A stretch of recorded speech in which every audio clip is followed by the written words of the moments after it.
Hi folks, I'm Alan Watt, and this is Cutting Through the Matrix.com. It's January the 1st, 2008. 2008. For those who regularly listen to my programs on the radio stations, please be advised that on Christmas Day and New Year's Day, I wasn't on. They didn't play a rebroadcast of me either. And I think the staff were off enjoying themselves like everyone else on the planet. Therefore, the computer was just on automatic, if those who tuned in wondered why I wasn't there. We're on a road now to an incredible new world order, the dream of the ages for aristocratic families, the dream of having a controlled, orderly, worked out society rather than a haphazard society where people still have choices. That's terribly untidy to those who rule the world.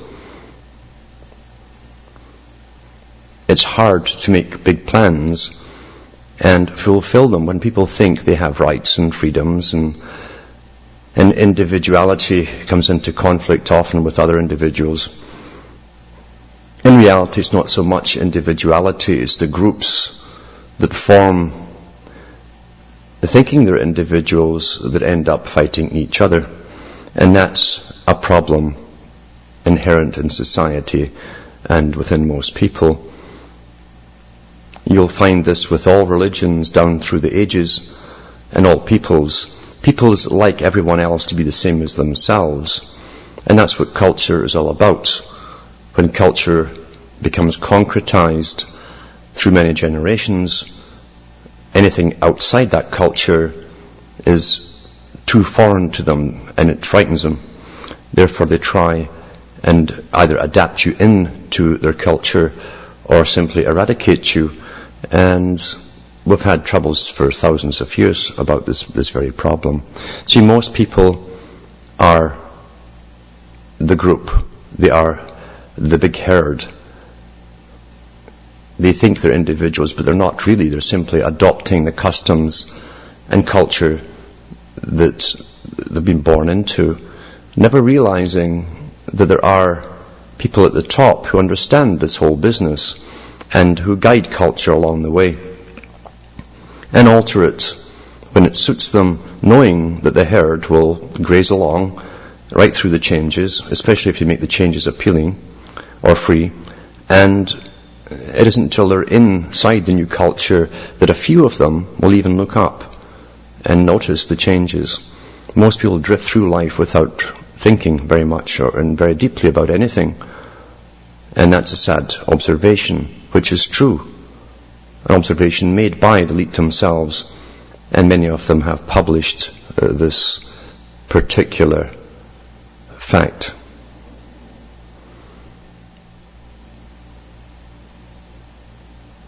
It was understood a long time ago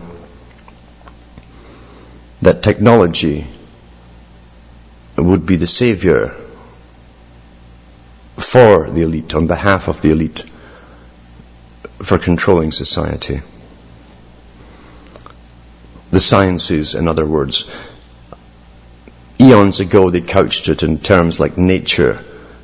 By understanding nature, they would conquer and rebuild that which was left imperfect. Nature is just science. If you get the sciences of nature itself, then you can alter them and conquer. But primarily they have to conquer the only thing that sustains the elite in the position and comfort and expectations that they've always had. And that's the populace upon which they live. Everything comes from labor, and it's true. Therefore, to sustain yourself at the top, you must have all labour in all ages working for you. And you must profit from that. In other words, you must take their labour to benefit you and prop you up higher than the people who do the labouring. That's what aristocracy has always been about. This has been done through having kings and queens and courts, royal courts, and now governments and bureaucracies and officialdom, institutions, and so on. Lots of the elite to be kept propped up, and yet the workers themselves, they're still workers at that level. They are not the bosses. It's a pyramidal structure. How would you get people to labour for you, to give you a better life and living standards than they themselves have? Well, you must create something that's an in-between, something that's current, and that's where you get currency from. There's something that flows, and that's currency, like a current. You create it, you get the people to accept it. That's the first major hurdle. And once they accept it and you run the money, and then most of the currency will flow back to you, because the people are all employed technically by you. They all use your currency for a means of exchange. Wars have been used in tandem with this currency system and commercial system, because wars are essential for taxation purposes, to protect people. Therefore, you've got to have ongoing wars, real or imaginary or possible, or cold or hot. As long as you have the threat there, then the people don't complain so much when they're overtaxed and ordered around, believing it's all for their own safety. Therefore, wars are of prime importance. This has all been discussed and published by some of the big think tanks themselves, who understand the technique, and they're really talking to each other as a matter of fact. They came up with the idea a long time ago that they'd have to, in a global society, when they run out of targets and threats, invent them. And in the first global revolution published by the Club of Rome, they said that they hit on the idea in the 70s, this particular think tank. They hit upon the idea of stating that man would be the enemy, all man and woman would be the enemy of the planet. Man was the problem. And this would just fit and slide happily in with the Malthusian policy of population reduction, and give the right to authorities to dictate policy to the public, not serve the public, but dictate policy to the public and enforce it. That's what it's all about. We've never really had any freedom. It's simply a wider variety of choices within a specific range, that's all.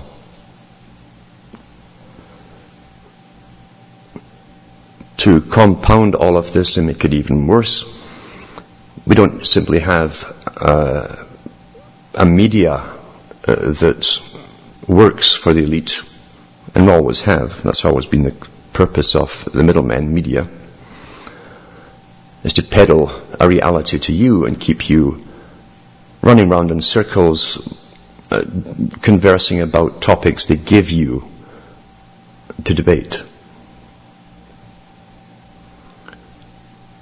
But we also have the complicitness of people in the media who are not really well informed themselves, and who haven't woken up either. These are the lesser ones. The ones at the top, of course, all know what their job is. And that's why, especially in the Western world, the big magnates, as they're called, the big moguls, get knighted after controlling the minds of the public for 20 or 30 years. But added on top of that, there are so many traps put out for people who do wake up in every generation. the gurus are put out to say, I've got the answers. And much true information will be given, because you must always give a certain amount of truth as the bait, which will be new to the listener.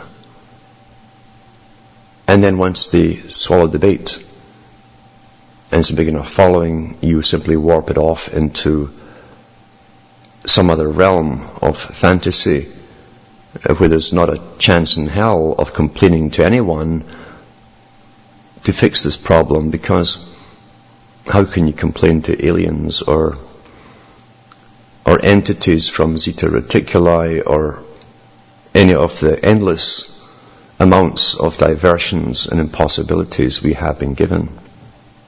It certainly is fantastic for those in the institutes, the big players, whose names we all know, the big banking families, who are also at the top of the economic pyramid. We're all run by economics, and the aristocracies, etc. It keeps everyone from demanding questions and answers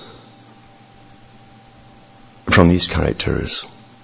The ones we can see, the ones that we can deal with, the politicians, even though a lot of the lesser politicians are purposefully, willfully ignorant.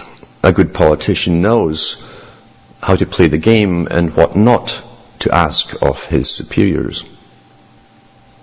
That's how they get up there.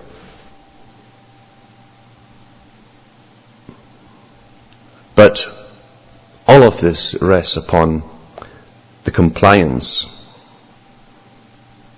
the acquiescence of the general public every step of the way. Minorities dominate the majority. Government institutions and enforcement agencies are minorities. But by training the general populace to obey through symbols, and a uniform is a symbol, we don't see totalitarianism behind the uniform. In fact, we don't look beyond the uniform. We just simply react in a Pavlovian style. Therefore, the elite make sure that all fiction and pretty well all news is propaganda and reinforcement. An idea that alters perception must always be reinforced and is done more efficiently by the use of fiction and dramas and movies. And who knows how many movies and dramas have been put out there since 2001 to do with black-clad combat troops smashing doors down and going through windows to save the planet. And they're still churning them out. Even Canada has got in on the act with a new series coming out called, and they've got great imaginations at the CBC, it's just fantastic. I think that's who made it, I'd imagine. And they're copying the American style, got sex and violence and the whole bit, and the good-looking bimbo broad and the square-cut jawed, probably artificial implant jawed actors. It's called The Border. Great imagination. And in the little preview they give you, the ad for selling this upcoming series, they show you Canadian F-18s and all the rest of it flying all over the place. Like, what's that got to do with the border? Well, nothing. It's all to create the hype. We're all in terrible danger. This is from the same government, remember. The same elite who run the government that gave us 30 years of multiculturalism and how wonderful Canada was for being so accepting. Suddenly, there's danger and terrorists within our midst. Suddenly it happened, you see. Never happened before. We had peace before. But suddenly, it could be all around you. And this is the hype, the condition, a generation who've been growing up, remember, since 2001.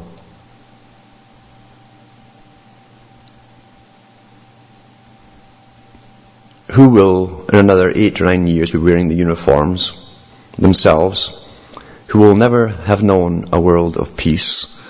They've been born into a world of totalitarian and authoritarian government and institutions, and the only ones with power that they see that they've been brought up with are the black-clad ninjas who are bossing everyone else around, and they will join the power group. That's how children see power.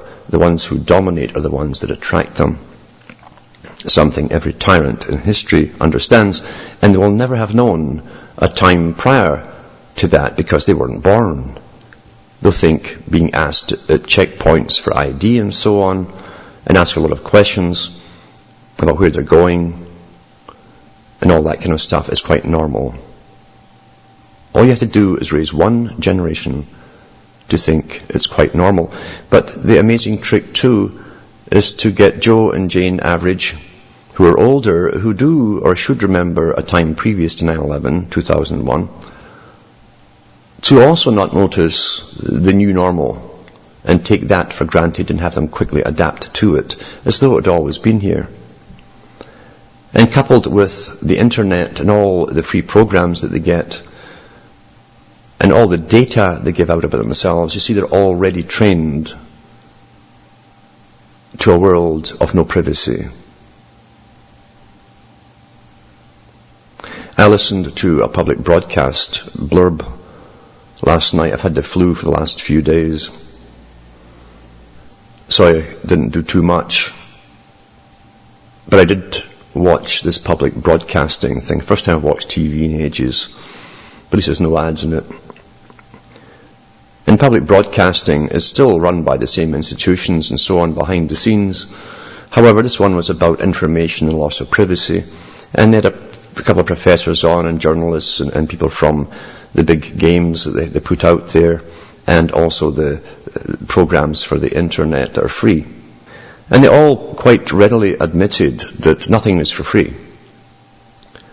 And they all admitted that it's all a guise to get you to use that program, because information about you to the big advertising agencies is incredibly important, because eventually they get a profile on you and they will advertise specifically to you personally.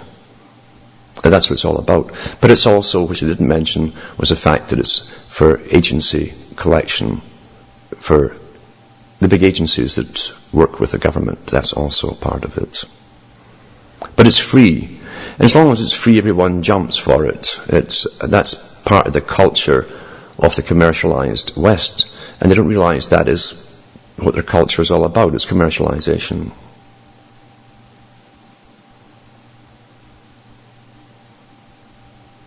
It's all commercialization. And your information is bought and sold to anyone who has the money. But it's free. And people jump at the word free. Nothing in this planet is free. Nothing. And when it comes to commerce, believe you me, nothing is free. There's a price for everything.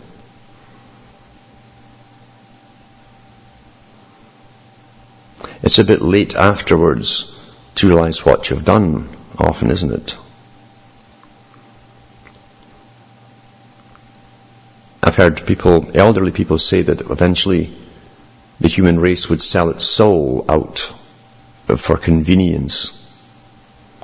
And that's happening.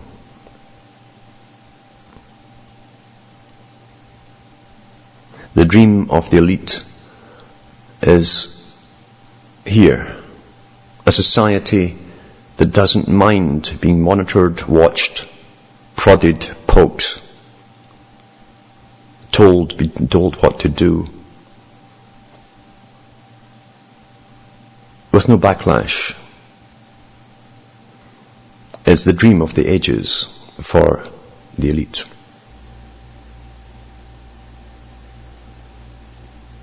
I have always said that in order to control an entire world, then everyone must be predictable. The only way you can be sure of predictability for the individual is to have a complete personality profile coupled with a physical profile, health profile, and so on each individual. And yet the problem for an elite in all ages has never been the masses of people. They are predictable. It's always been for the occasional thinker down through the ages. That's the one that's the Q factor. Something that is not predictable. It's the Q factor which can alter anything and everything drastically. That's really why the information is being gathered, and that's why the United Nations and other organizations for a long time have been declaring that their main enemy to peace, what they claim is peace, and you have to understand they have a definition of peace. Their enemy is the occasional individual. With the majority, you can pretty well depend on them. You can count on them to do and think and say and behave the way they're told. And that's also true in all ages.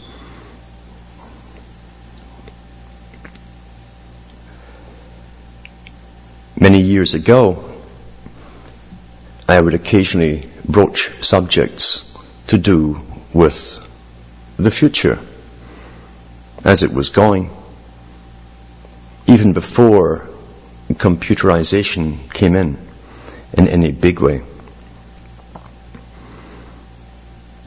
Long before the internet was given to the public.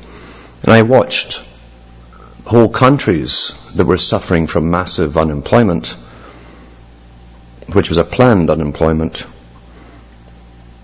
encouraging the unemployed to take retraining in computers and programming and so on.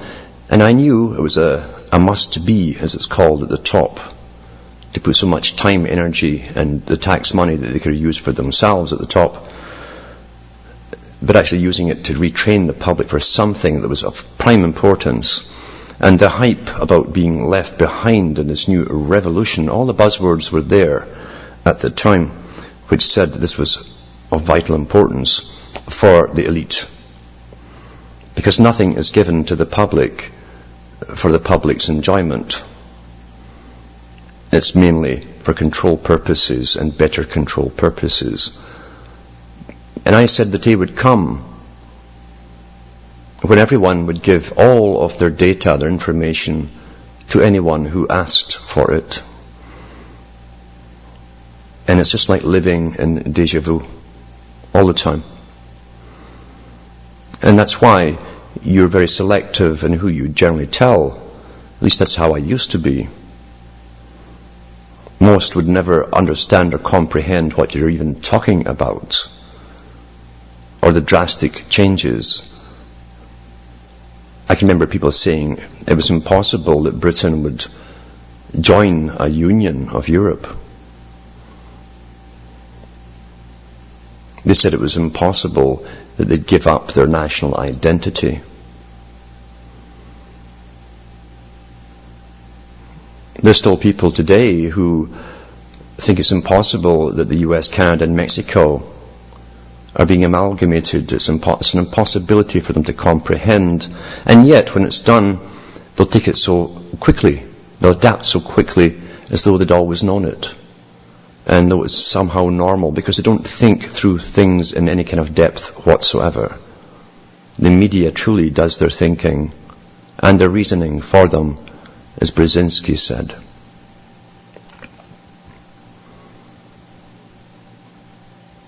As I say, it's like living in deja vu. Constant deja vu.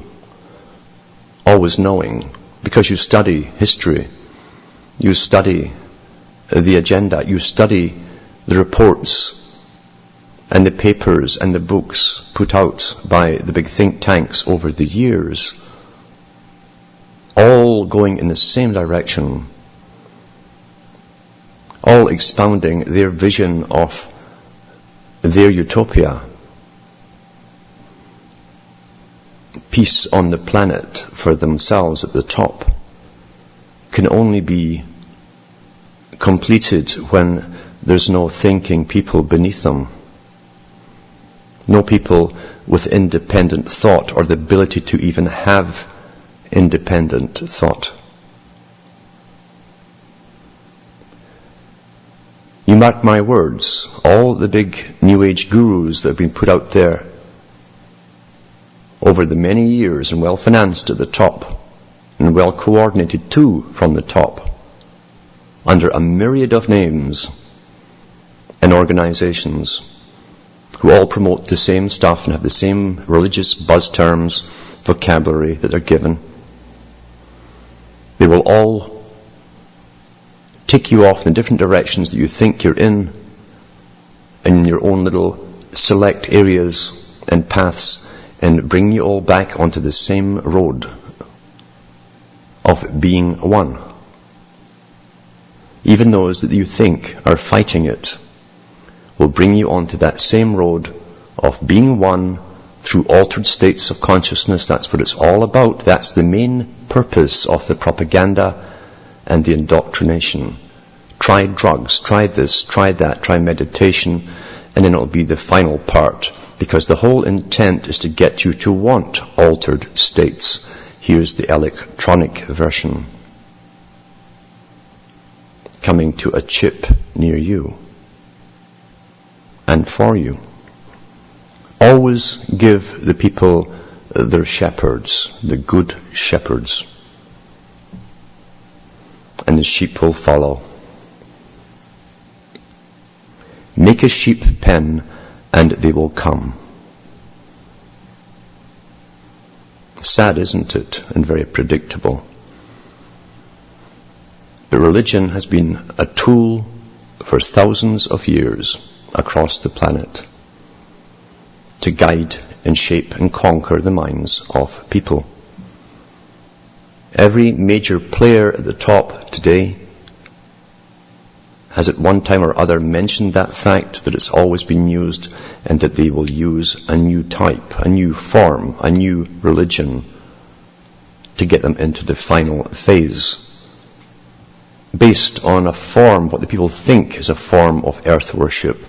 But in reality, the new priesthoods will be white-coated experts who will tell you what they need to do to save Mother Earth. And a whole generation will be brought up who will know nothing about their indoctrination. That's all they will be told. That will be their only reality. And they'll volunteer for sterilization. And they'll be given little extra social value points, little perks in society if they do so. They'll even be held up as heroes amongst the people. Just like the Soviets would publish their employee of the week, their laborer of the week or the month, who'd put out so much of a quota of production for the people. You'll get the same propaganda spiels about young people who will become sterilized to save the planet. The right to reproduce, the final right, because most of it's already been given away, but the final right will be given up by many, if not all. Deja vu, indeed.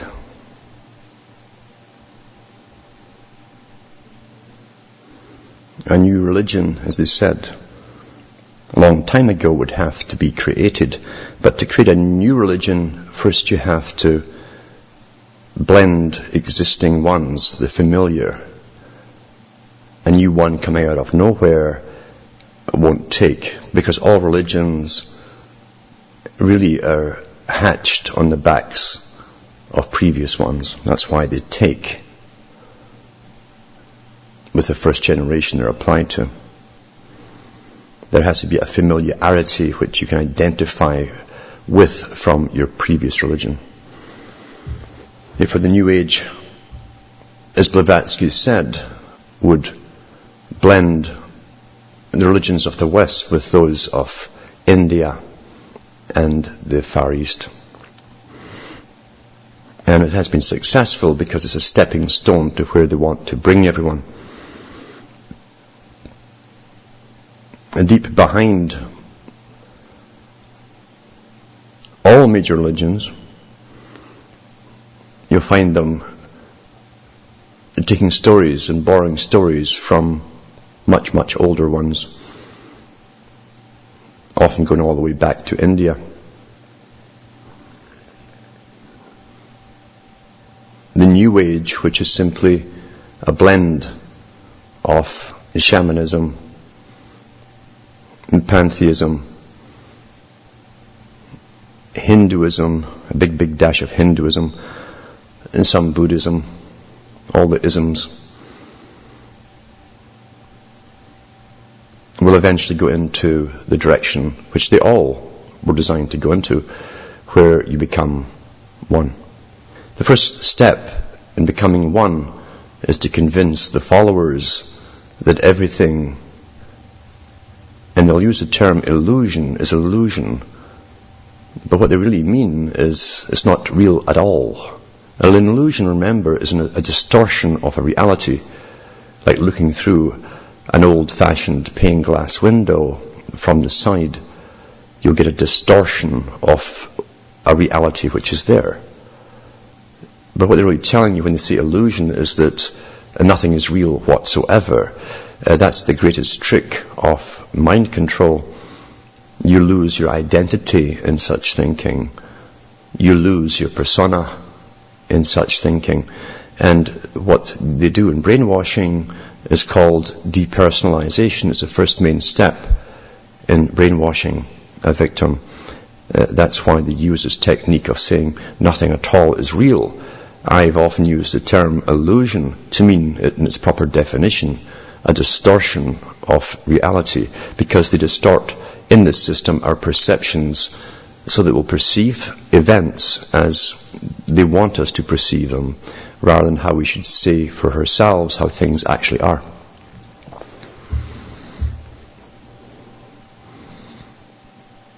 The whole idea of the universal consciousness was pushed through Rosicrucian and Masonic societies from a long time ago, borrowing heavily again on Hinduism.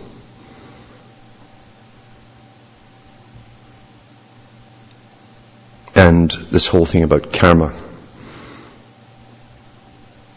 Karma being this sort of debt that you collect along your life and in previous lives that you've got to pay off one day to the big bankers. However, it's not built on logic. Remember, it's a belief system that was created to be a religion, to control people, and it's done very well for thousands of years. Very well indeed.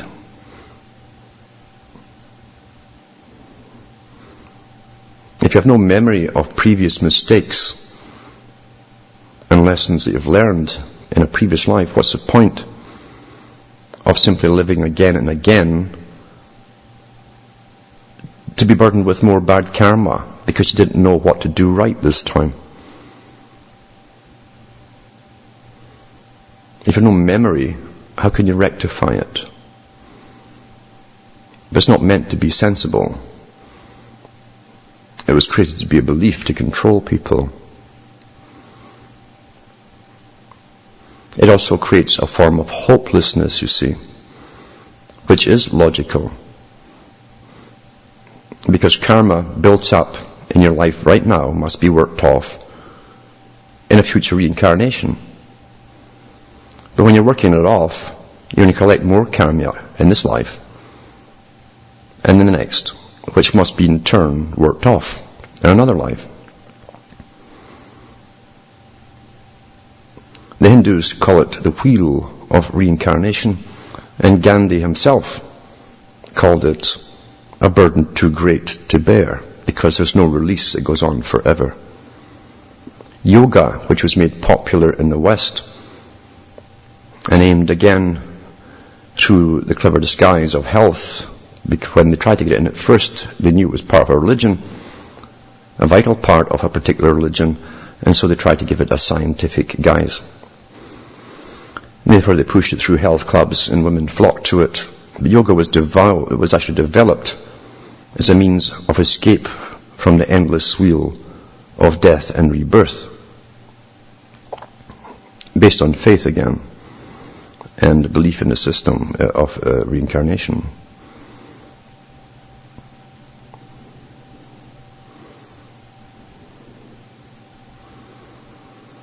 If you look at the actual religion, the higher religion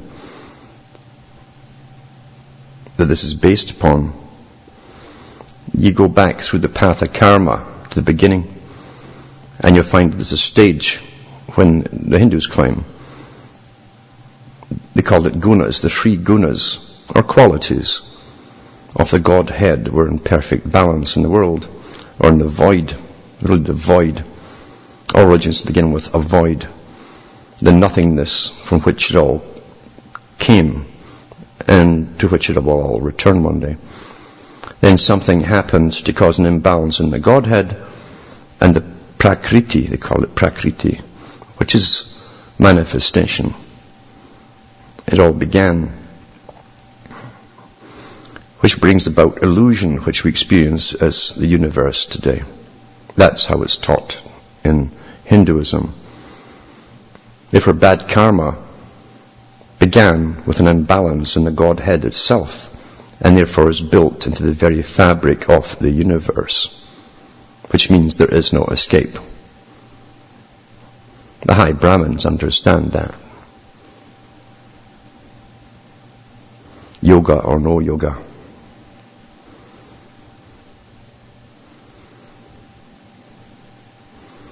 If you go into the Buddhist understanding that's taught to the West, I say this is taught to the West, there's no reincarnation really of the individual soul. There's only a survival of consciousness, for the enlightened, of course. Upon death, the individual consciousness is just like a drop of water going into the big ocean that then becomes an unidentifiable and undivided part of the whole, you might say. Then it once again goes in and merges with the pool of universal consciousness, as they called it. That's what Carl Jung called it. And remember, too, Carl Jung gave a lot of good information about the mind, but he also was a top Rosicrucian who had been brought up to believe all this.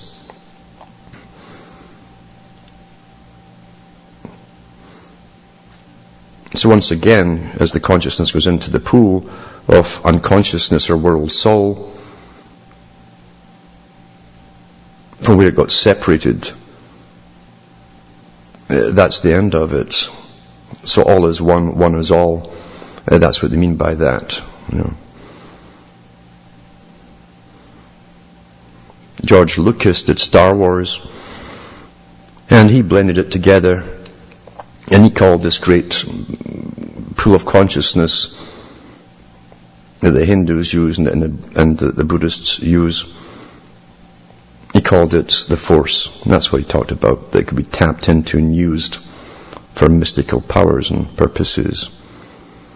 Whereas in Hinduism, the individual identity that you take on for a time is a source of pain, and it must be retained through countless reincarnations, which they call transmigrations of soul. They don't give you any moksha. Moksha is escape, really. That's what they call it, moksha. From time, sense, and the elements. In the West, they call that simply self-realization. And that only comes for an individual soul, which they term the Atman, recognizes the appearance of separation is an illusion, and concludes that through the state of consciousness reached in yoga, that it is in fact identical with the universal soul or Brahman. All is one again. That's the big push. It's quite amazing that a religion that taught this has a Brahmin class and has had for thousands of years that still remain on top and live incredibly well, while all those beneath them accept their slavery, drudgery, their mass poverty, sickness and so on, and no one will help them, because if to help you, your bad karma might brush off on me. Therefore I can't help you, I must ignore you. And it makes it even better for me if I ignore you, because I can convince myself that it is your bad karma and you chose to come back like that, to suffer or be a cripple and so on. What an incredible religion that everyone's trying to adopt.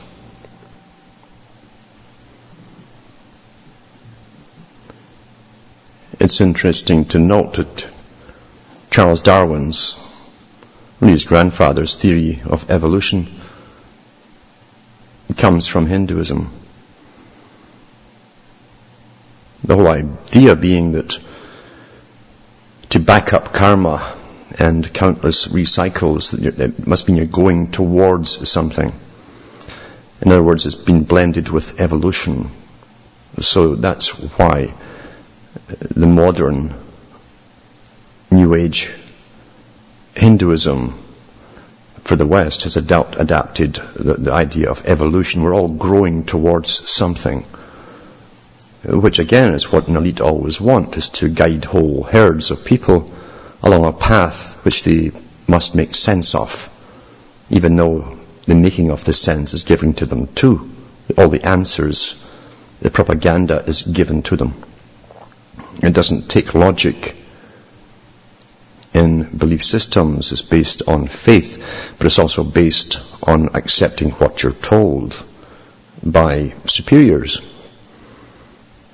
That's why they go off and hire what they call masters or high gurus and so on.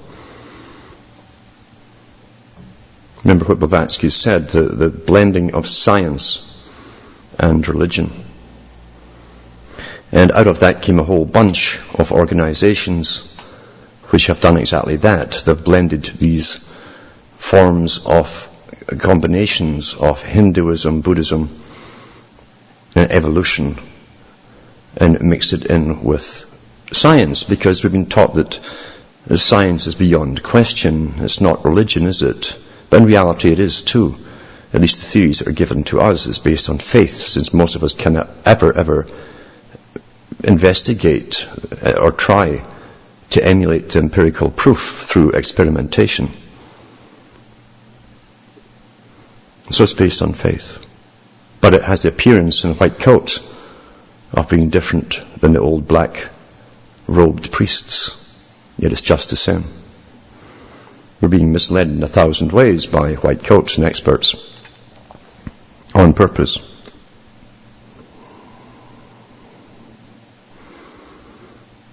So as I say, various religions have done this, such as Scientology,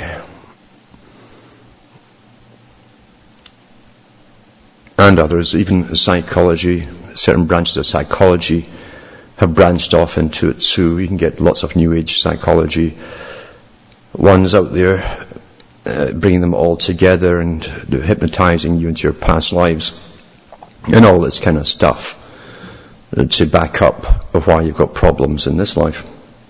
But you need to pay good money to find out who you were in a previous life. And it's amazing, it's always famous people. It's always famous.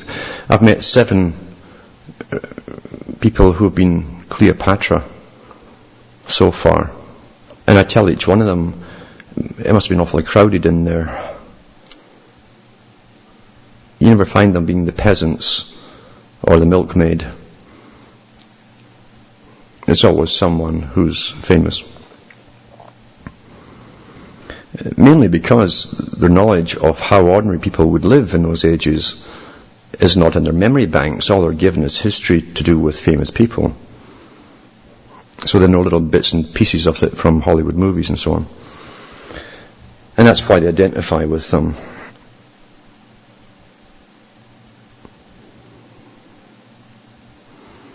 Yet the whole New Age movement was created to bring about a controlled society,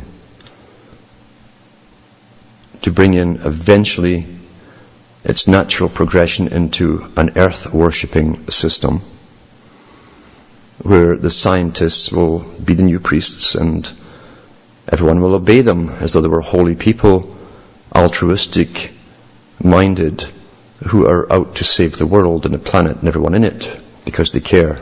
They're special people, they care. People will put themselves forward to be sterilized. It's already happening now, and there's one case I read about recently, offered themselves to be sterilized. Yet I always think of a book I have from 1920 from Britain, and it was the answer of a man in the British population to a book put out on behalf of the elite of Britain after World War I. The elite were complaining that not enough people had been killed and the population would rise out of all proportions and deplete the food supply and so on, and panic and crisis and all the rest of it.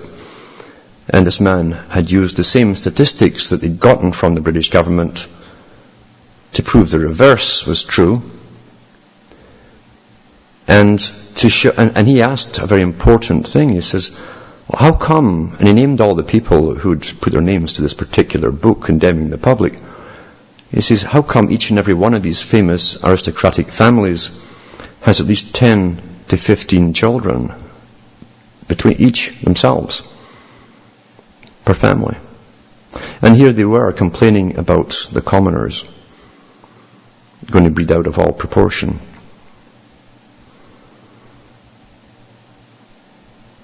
Maybe we should ask the same elite families that are pushing for all this greenery and the greening of everything, which is all part of what I'm talking about, this religion that's going to be promulgated through the schools. It's already being done, actually, but taught as a religion, would be taught. Why don't we ask those who push it to be the first volunteers for sterilization, since they're pushing this idea?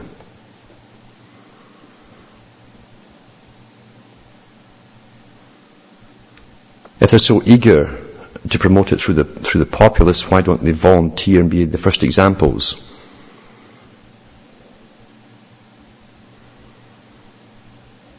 And that will never occur to the followers. The ones, like all religions, start taking the new gospel to heart, and it sounds wonderful, save Willie, save the earth, save the trees. And you will get the fanatics who will go for that and do it. The suggestible, those who are emotionally unstable. Religion is a tremendous, powerful tool. Always has been.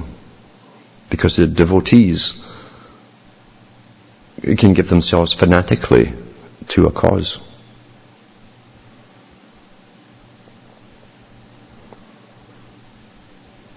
Years ago they made a movie called Logan's Run. Well worth seeing. To show you how a complete society can be created, given a culture, given all the things that make up that culture, all based on keeping the population at a specific number. Even give them a religion to match it. A religion using science. Remember that Bertrand Russell said that the people can be made to believe anything. He said it can be made the creed, meaning the belief of the vast majority of people, given adequate government promotion and action. And that is true.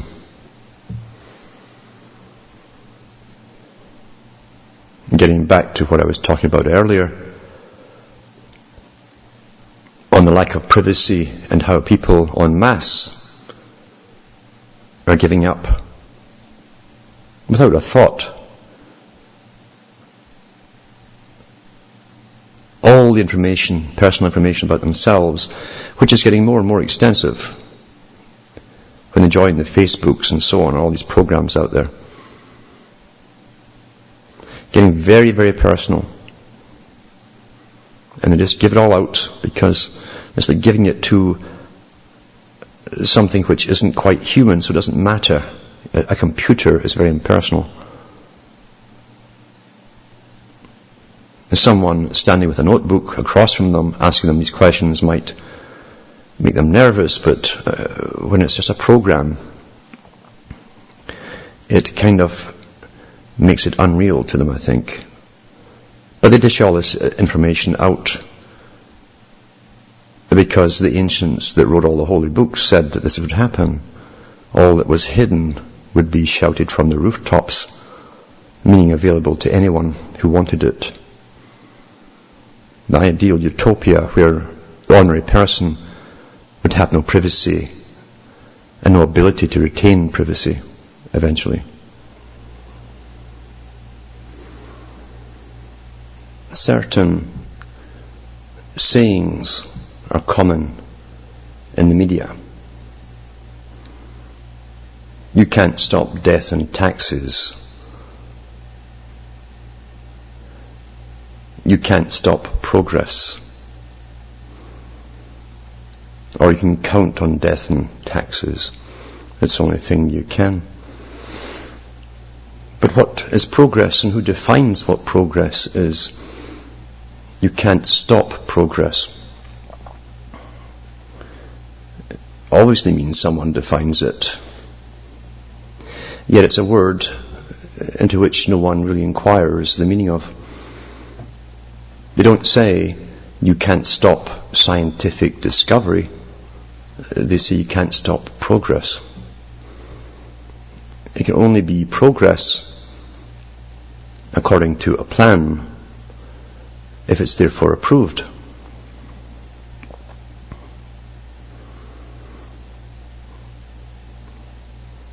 They don't even bother talking about discoveries anymore. Everything that's discovered is called progress. Not so long ago we knew the difference. We had the atom bomb, and some people did say that was progress. Others knew intuitively or by common sense that to use it on any level was madness.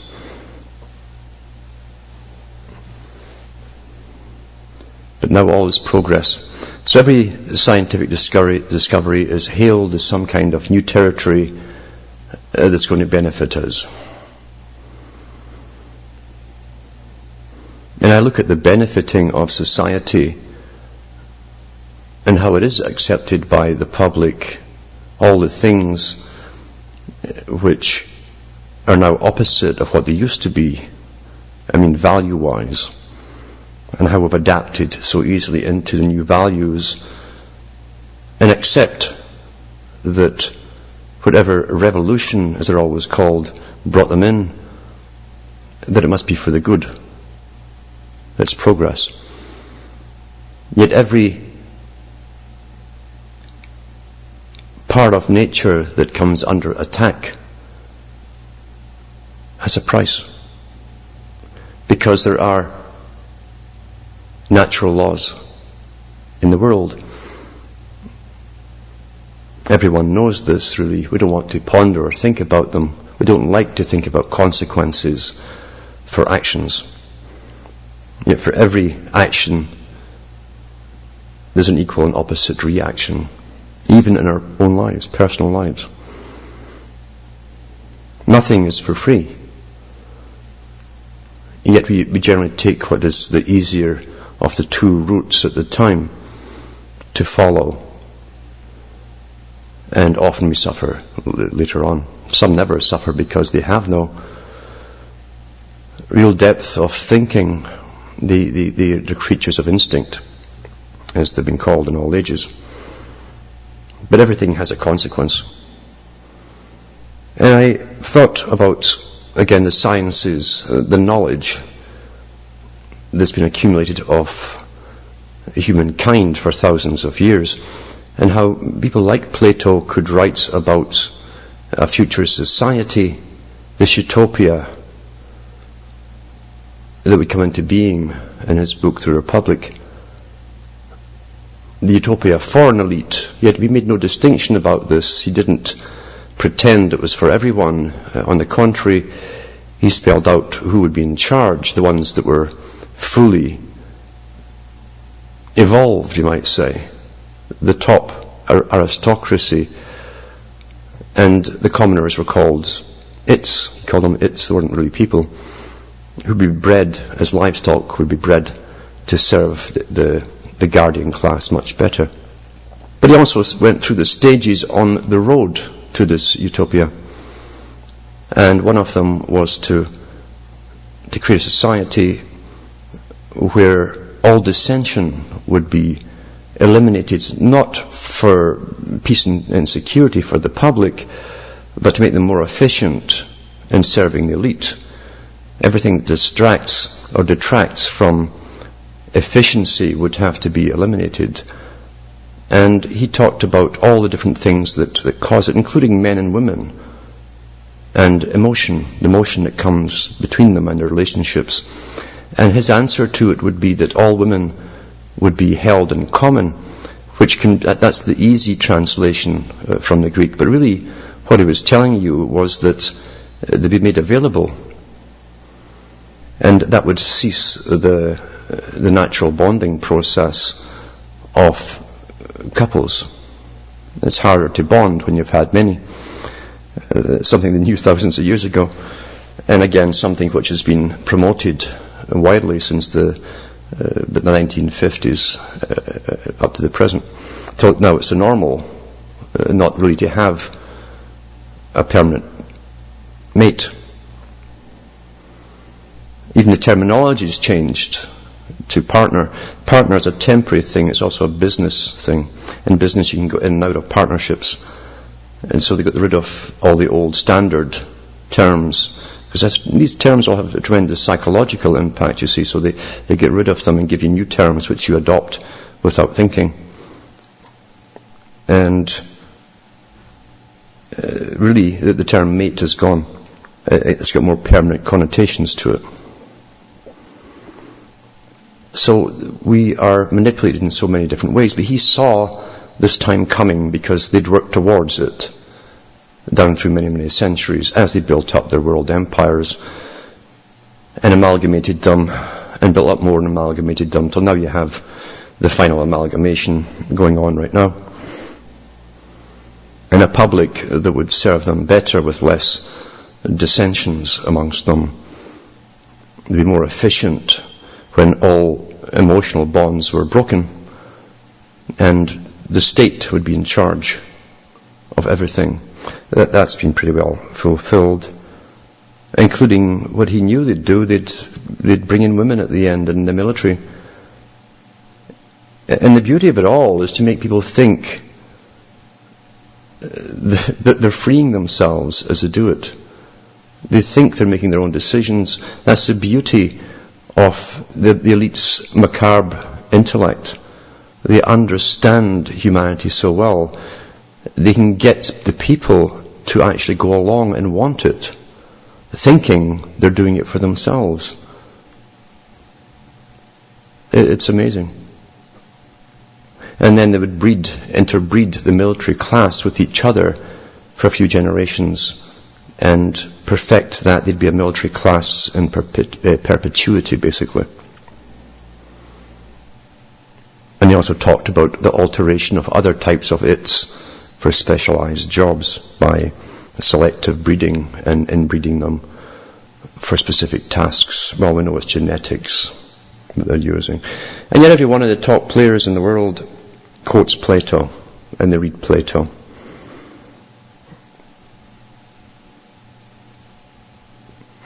Because Plato was also a member of the ancient society.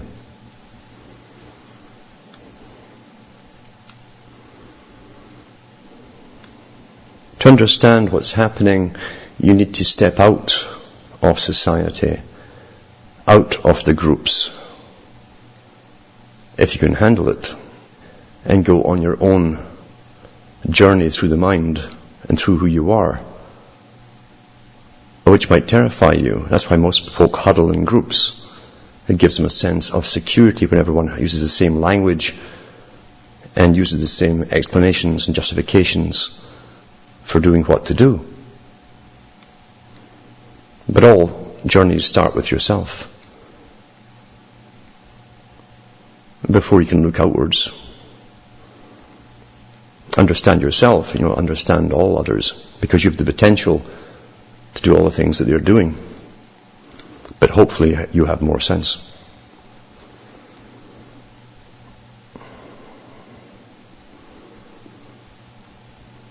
So I hope you all have a good start to this year. We know it's not going to get better. We know the velvet glove is off the fist of the knight, and we're being threatened now with force all the time through all the big agencies and authorities that are all around us. This superstructure that was built up over many years under the guise of services now have all combined for the real purpose, which is to be the authorities. And we know it's not going to get better, because every day, and you can't keep up with it, and I do less reading of the news today than most folk on the internet. We can't go through a day without watching more laws getting pushed out there. And even within bureaucracies and governments, they're replacing a lot of the old-timers with new blood, more aggressive blood, because to deal with the public, as they've always done, they're not going to be what they called cooperative anymore. It's going to be a one-way street of they tell you and you jump. That's the new system. Authoritarian system. A combination of the Soviet and the Nazi on behalf of an aristocratic elite at the top. And all we can do is to be aware of it, demand answers from those we can approach for answers, because that's all really there's left. And also to stop putting our own sons and daughters into positions with good paychecks where they become part of the battalions that will be cracking down on their moms and pops. It's time that stopped. They say the elite count on the masses to go along with them. They count on the masses to put their own children into positions that not only serves the system, which is totalitarian now, there's no doubt about it, but will enforce the system. And we know where it's all going, so we can't really give the children a pat on the back anymore and say, good for you, dear, or son, for getting such a good job and paycheck. There's good security in that. We can't do that anymore, because unless the elite and their system stand naked without the battalions of our own offspring to guard them, it's game over for the rest of the world.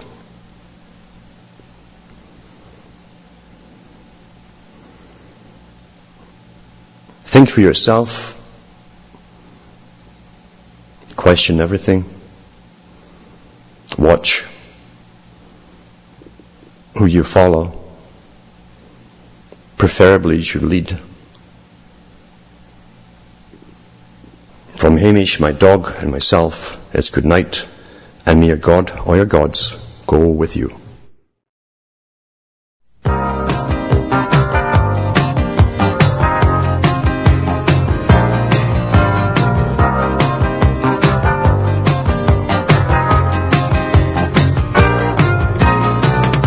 Talking to a friend of mine I hadn't seen for some time.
Is not the way